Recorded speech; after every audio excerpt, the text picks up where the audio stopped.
chaos and suffering that follow lead God to condemn and restrain human wickedness through the judgment of the great flood. God then makes a covenant with Abraham and his descendants, providing an ongoing framework for the story. The family of Abraham, Israel, will be God's chosen means to bring the nations back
may eat of the fruit of the trees in the garden, but God said, you shall not eat of the fruit of the tree that is in the midst of the garden, neither shall you touch it, lest you die. But the serpent said to the woman, you will not surely die. For God knows that when you eat of it, your eyes will be opened, and you will be like God, knowing good and evil. So when the woman saw that the tree was good for food, and that it was a delight to the eyes, and that the tree was to be desired to make one wise, she took of its fruit and ate. And she also gave some to her husband who was with her, and he ate.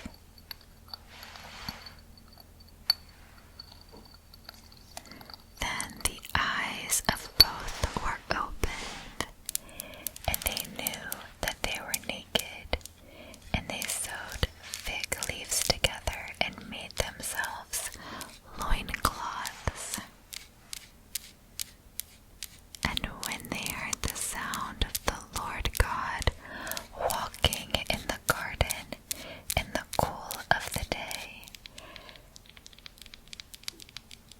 and the man and his wife hid themselves from the presence of the Lord God among the trees of the garden. But the Lord God called to the man and said to him, where are you? And he said, I heard the sound of you in the garden, and I was afraid, because I was naked, and I hid myself. And he said, who told you that you were naked? Have you eaten of the tree of which I commanded you not to eat? The man said, the woman whom you gave to be with me, she gave me fruit of the tree, and I ate. Then the Lord God said to the woman, what is this that you have done? The woman said, the serpent deceived me, and I ate. The Lord God said to the serpent, because you have done this, cursed are you above all livestock, and above all beasts of the field. On your belly you shall go, and dust you shall eat all the days of your life. I will put enmity between you and the woman, and between your offspring and her offspring. He shall bruise your head, and you shall bruise his heel.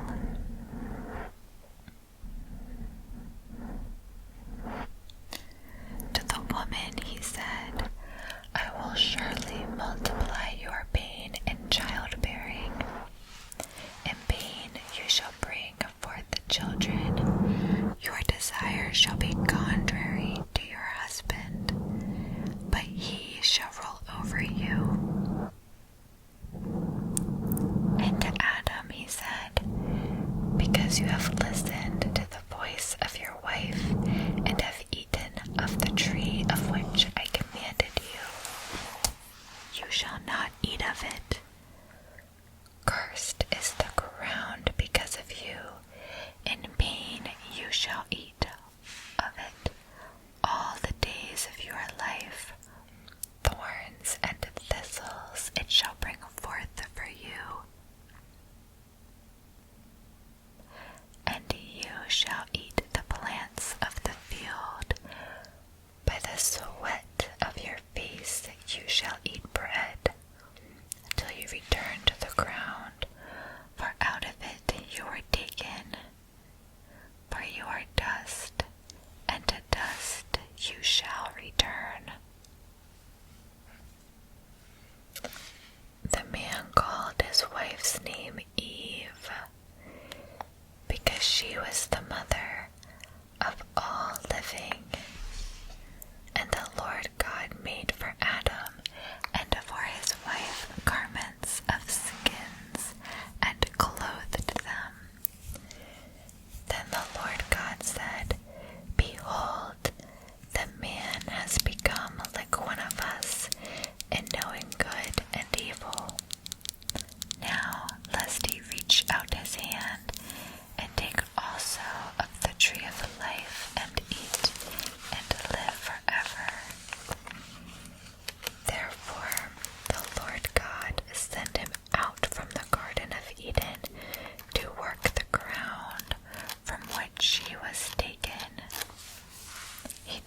out the man, and at the east of the